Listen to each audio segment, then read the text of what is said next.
Please stand. Sa ngalan ng Ama, ng Anak, at ng Espiritu Santo. Amen. Sumainyo ang Panginoon. Mga kapatid, tayo nagagalak na magkatipon-tipon sa pagdiriwang na ito para sa sanggol na magiging kanib ng ating sambayan ng Kristiyano.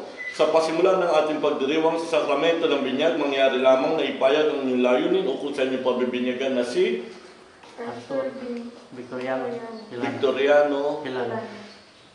Pangalan lang. Arthur Victoriano. Arthur Victoriano. Okay. O kung sa inyong pabibinyagan na si Arthur Victoriano. Bilang magulang ng batang ito, nais ba ninyong si Arthur Victoriano ay tumanggap ng sakramento ng binyag upang makisa sa buhay ng Diyos at makaanib ng ating sambayan ng Kristiyano? Sino ba ang asawa? Hi, sorry. Okay. Nalalaman ba ninyo na mag-asawa, na magulang, na kalakip ng kahilingang ito ang pananagutan na hubugin ang inyong pabibinyagan na si Arthur Victoriano sa diwa ni Cristo? Kayo naman mga ninong at ninang, nakahanda ba kayong tumulong sa magulang na kain ng inyong inaanak sa pananampalataya? Bilang kinatawan ng sambayan ng Kristiyano, kinagagala kong tanggapin ang inyong anak sa pamamagitan ng pagkukrus sa kanyang noo, kaya tinanyayan ko kayo magulang, ninong at ninang upang krusan sa noo ang inyong pabibinyagan.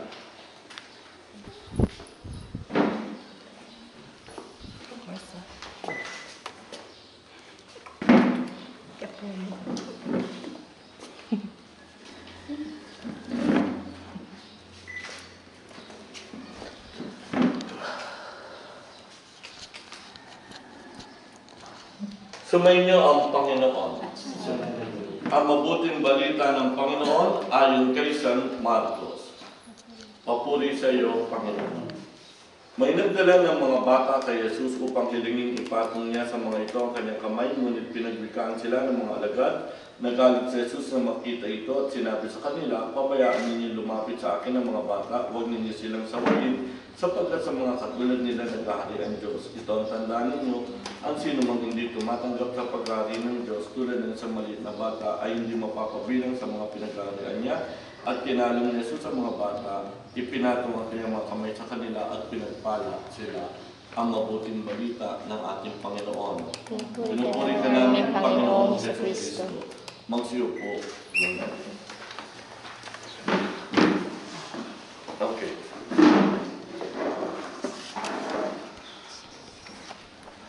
I will no longer talk about the church doctrine, about the sacraments of baptism, but more on the law or the church law.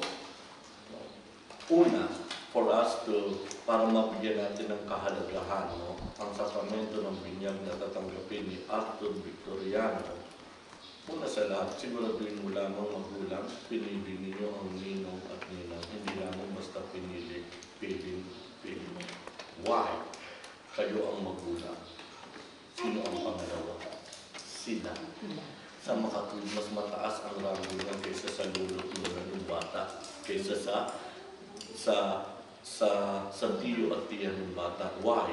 Sila ang pangalawa sa magulang. Kayo ang pumili.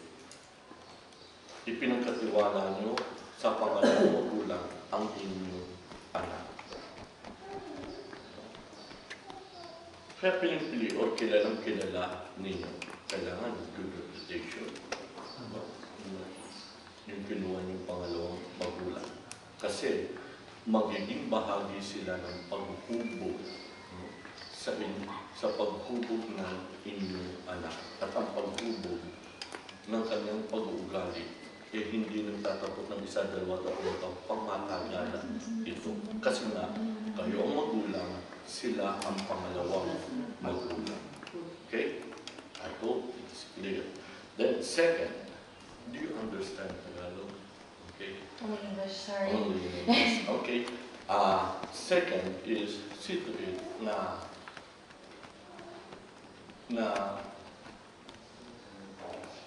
Catholic ang kinuha ni godparents, no? So Catholic, not only the Catholic, but Katoliko nagsusumikap ng pagkakatoliko. What I mean by Katoliko nagsusumikap ng pagkakatoliko is that Katoliko na marunong man lang magdasal, marunong magsimba, or those basic doctrines of the church teachings, knowledgeable naman siya. Huwag kang kukuha ng walang alam. So, Katoliko na nagsusumikap ng pagkakatoliko. Why? Kasi yung faith niya, yung pananampalataya niya, gagamitin niya upang gabayan si Arthur Victoriano. Then, third is, hindi kastigado ng simbahan. Sino yung kastigado ng simbahan? Yung mga nagsasama ng hindi kasal, huwag mong kukunin ninong at nila. Kasi walang alam yan pagdating sa moral life, faith, and even in law. Walang alam yan. So, huwag niyong kukunin sila. Then, fourth, see to it na ang kinuha yung ninong at ninang 16 years old above or at least age level ninyo. Then, lastly, is hindi pwedeng ang magulang ang maging ninong at ninang ng sarili nilang anak. Idilat na lang yung mga mata natin ang kamag-anakan mo, kapatid mo, o kapatid mo, kamag-anakan mo, kasama mo sa trabaho, you can choose. Nandiyan na sa paligid yan. Okay? That is why Katoliko na susumikap ang pagkakatoliko. Then, with regards sa mga ninong at ninang, nasaan ang mga ninong at ninang? Okay. The ninong. Ninong, then this is your responsibility. When you give something to your inaanak, to your godson, that is part of our Filipino culture, giving something to their godson.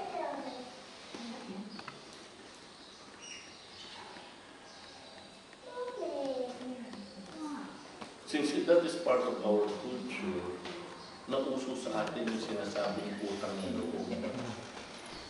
Why? Bakit nagkakaroon sila ng ganyan? It is not the church teaching, but it is a part of our culture. And our church tolerated that kind of practice. Tinotolerate ng simbahan niya kasi there's nothing wrong when you give something naman sa bata. Pero sa atin, we call it an utang na loob. But utang na loob can be a positive and negative attitude natin. Kung positive yan, well, it's good. Why? Bakit positive? Kasi ang dami ng pakilala rito, mga, hindi lang naman kapatid mo, hindi lang naman mga friends mo, or kasama mo sa trabaho, but more so, nasa tao mo, nasa paligid mo, kamagana. Sila, sa kanila kung pinagkatiwala yung anak mo Okay, this is Arthur Victoriano. Alagaan ninyo. Kayo ay maging bahagi ng paghubog sa aking anak. Kaya nagpaparangal ka sa kanila. Mataas ang tingin mo, pagtitiwala mo ba kung kanino yan? Siyempre, pagkakatiwala mo yan, doon sa mataas ang tingin mo, sa mga taong iginagalang mo, diyan yun At alam mo na may nalalaman para mahubog ang iyong anak. Kaya sila ang pinuong ninong at ninang. And for that reason, itong ninong at ninang, dito pumasok yung ugali natin. Kapag ginawa mong ninong sila, then mataas ang tingin mo sa kanila. Dahil mataas ka, pinararangalan sila. Dahil pinararangalan sila, in exchange, they will do the responsibility. And usually, yung pangalawang magulang, they will provide something, a material or spiritual na ibibigay needs ni Arturo. Na kung ano ang kanyang ibibigay. So, yun yung ginagampanan nila ang tungkulin nila. Then lastly, kayo mga ninong, sito ito na kapag ginagawa ninyo ang inyong mga tungkulin, hindi ito nagtatapos sa taon, pangmatagalan po ito. Kaya nga, ang simbahan nagsasuggest lamang, nagsasuggest lang ang simbahan. If possible, no,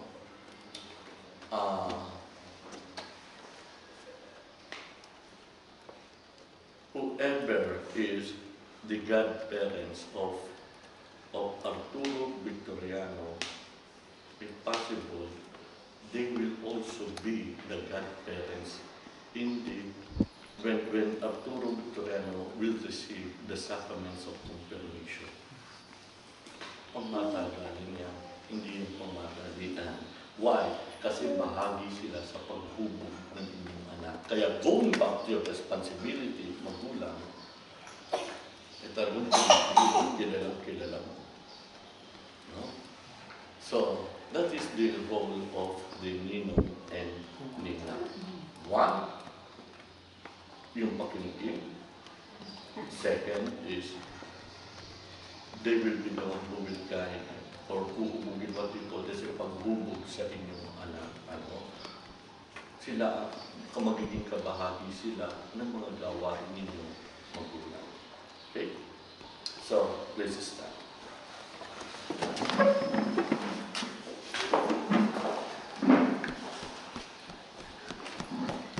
Okay, bukas ano Tagalog ang rights natin?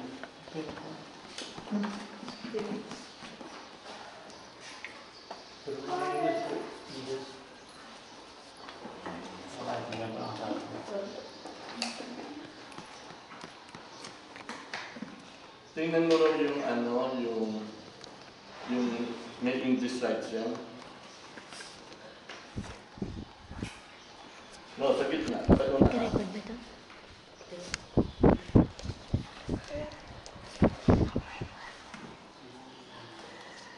Amen na.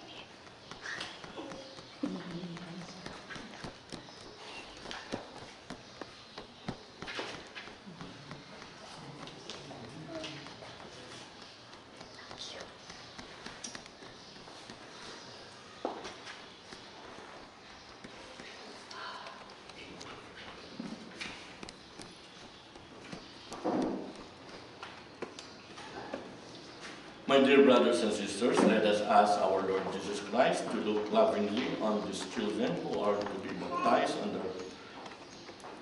under parents and grandparents and all the baptized. Let our response be, Lord, hear our prayer. Please repeat. Lord, hear our prayer. By the mystery of your death and resurrection, but these children in life, give them the new life of baptism and welcome him into your holy church. Through baptism and confirmation, make them your faithful followers and witnesses to your gospel. Make the lives of your parents and godparents examples of faith to inspire this child. Lord, hear our prayers. Keep their families always in your love. Response. Lord, hear our prayers. Renew the grace of our baptism in each one of us. Lord, hear our prayers. Almighty and ever-living God, you sent your only Son into the world to cast out the power of Satan's spirit of evil, to rescue man from the kingdom of darkness and bring him into the splendor of your kingdom of light. We pray for these children, set them free from original sin, make them temples of your glory, and send your Holy Spirit to dwell within them. We ask this through Christ our Lord. Amen.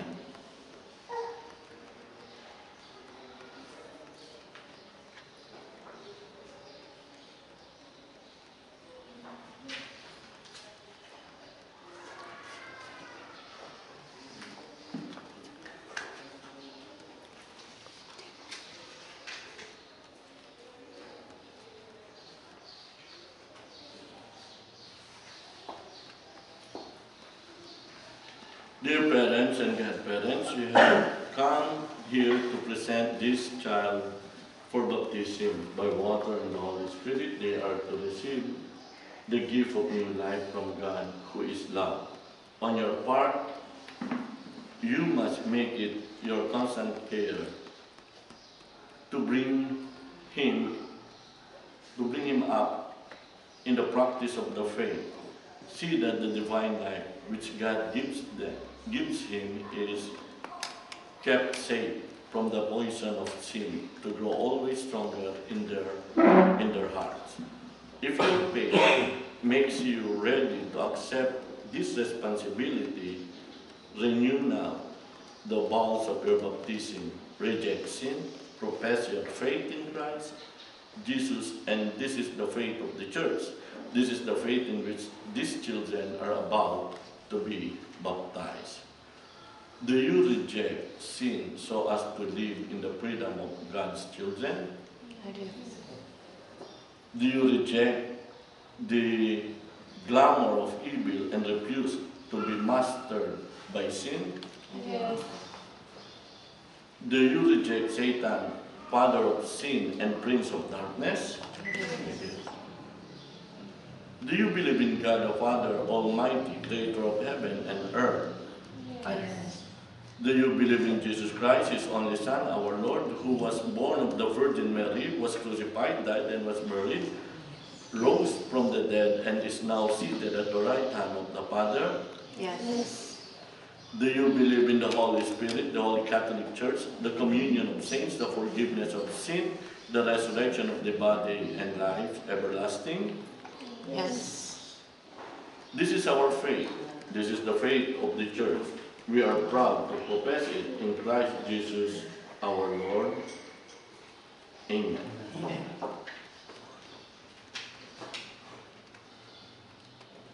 It is your will that Arturo Victoriano should be baptized in the faith of the Church, which we have all professed with you. Yes.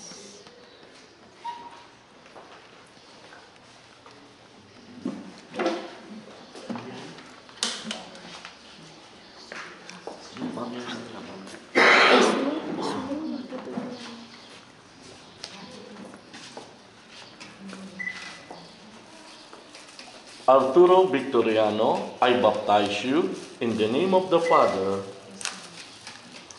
and of the Son, and of the Holy Spirit.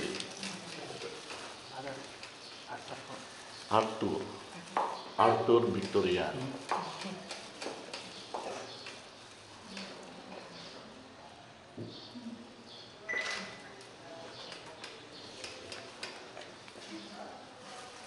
God the Father of our Lord Jesus Christ has freed you from sin, given you a new birth by water and the Holy Spirit, and welcomed you into his holy temple. He now anoints you with the chrism of salvation, as Christ was anointed priest, prophet, and king. So may you live always as member of his body, sharing everlasting life. Amen.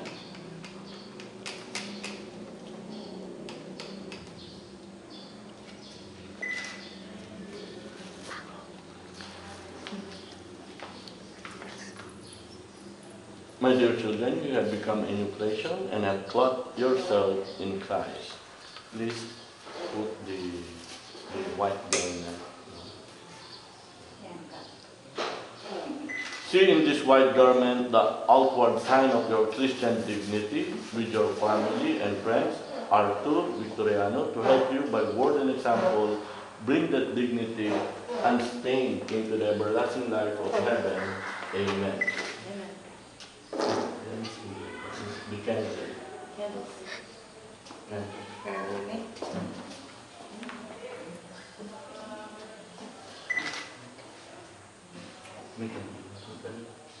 Joey.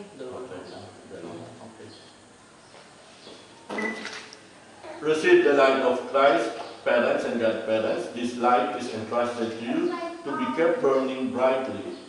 This child, Arthur Victoriano, of yours have been enlightened by Christ. They are to walk always as children of the light. May they keep the flame of faith alive in their hearts. When the Lord comes, may they go out to meet him with all the saints in the heavenly kingdom. Amen. You have put on Christ, in him you have been baptized. Alleluia.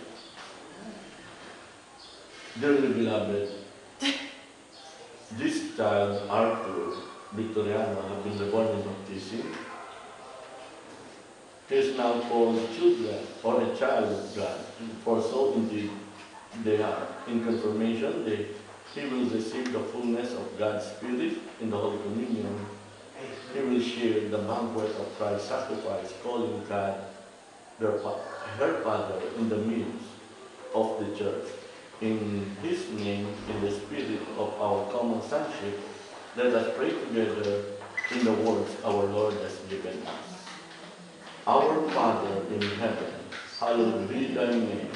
Thy kingdom come, thy will be done on earth as it is in heaven. Give us this day our daily bread, and forgive us our trespasses, as we forgive those who trespass against us. And lead us not into temptation, but deliver us from evil. Amen.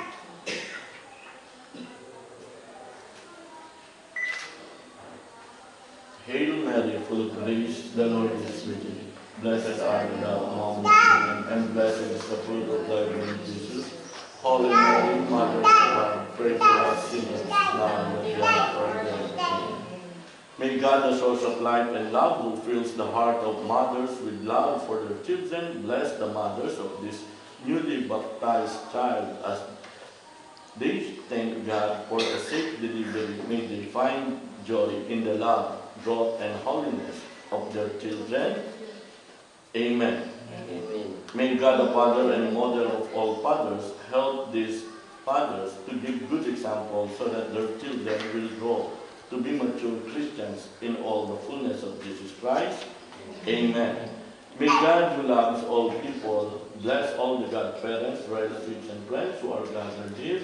In his mercy, may he guard them from evil and give them his abundant peace. Amen. The Lord be with you. May the Almighty God bless you all, the Father, Son, and the Holy Spirit. Amen. Glory